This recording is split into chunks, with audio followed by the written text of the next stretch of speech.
In our previous episode, we discussed how Dronacharya, a poor Brahmin, became the respected guru of both the Pandavas and the Kauravas.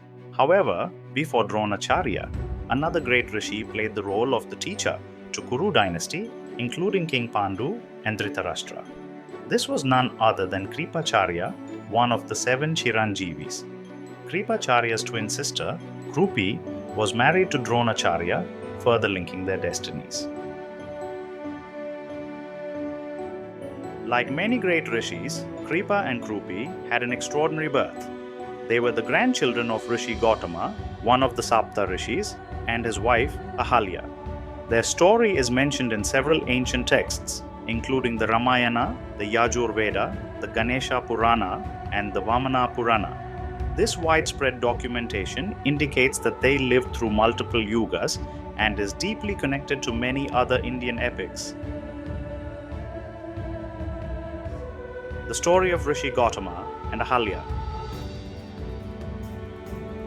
The story starts with the creation of Ahalya. In episode 9, we discussed about Urvashi, the most beautiful celestial Apsara. Urvashi was very proud of her beauty and at times disrespected even the gods. Lord Brahma wanted to break her pride and thus created Ahalya, an even more beautiful lady through pure creative energy. Formed from water, Ahalya was deemed the most beautiful woman on earth. As she grew, Brahma sought a worthy husband for her and announced a contest. The first to travel the three worlds, heaven, earth, and the underworld, will win Ahalya's hand in marriage. Excited by this announcement of Brahma, Indra, the king of Devas, used his divine powers to quickly complete the challenge and presented himself before Brahma, demanding Ahalya's hand. However, Rishi Narada intervened, revealing that Rishi Gautama had already accomplished the task. Gautama had done the pradakshina of the divine cow Surabhi while she was giving birth during his daily puja. According to the Vedas, this act was considered equivalent to crossing the three worlds. Acknowledging this wisdom, Brahma declared Gautama as the rightful husband of Ahalya. This left Indra furious and jealous. Indra, still angry of Gautama's victory, sought revenge. His desire for Ahalya remained strong, and he plotted a cunning plan. One day, while Gautama was away for his morning prayers, Indra disguised himself as the rishi and approached Ahalya. Though Ahalya recognized Indra, she did not resist his advances. When Gautama returned and saw them together, he was furious. He cursed both Indra and Ahalya, but the details of the curse and her redemption will be discussed in our future episodes of Ramayana. The birth of Sharadvana.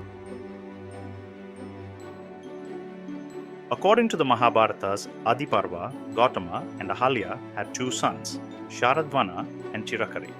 Sharadvana was unique. He was born with arrows in his hand, symbolizing his inclination toward the science of warfare rather than Vedic studies. Devoting himself to rigorous penance, he became a master of weapons, which eventually troubled Indra. Fearing Sharadvana might seek revenge for his mother's humiliation and his father's dishonor, Indra devised a plan to disturb his penance. Indra sent the celestial Apsara Janapadi to disturb Sharadvana. As she attempted to tempt him with her beauty, the rishi, though shaken, maintained self-control and left the place, leaving his bows and arrows. However, in the moment of attraction, some of his vital fluids fell onto grass and split into two. From these, two infants, a boy and a girl, were born. At the same time, Shantanu was passing through the forest while hunting. One of his soldiers noticed the infants. Seeing the bow and arrows left behind by Sharadvana, he realized the children belonged to a Brahmin well versed in archery. He took the infants to King Shantanu, who adopted them out of compassion, naming them Kripa and Kripi, as they were raised with mercy or kindness. Meanwhile, Sharadvana left his hermitage to further his study of archery. Eventually, through his spiritual insight, he learnt that his children had been raised by King Shantanu.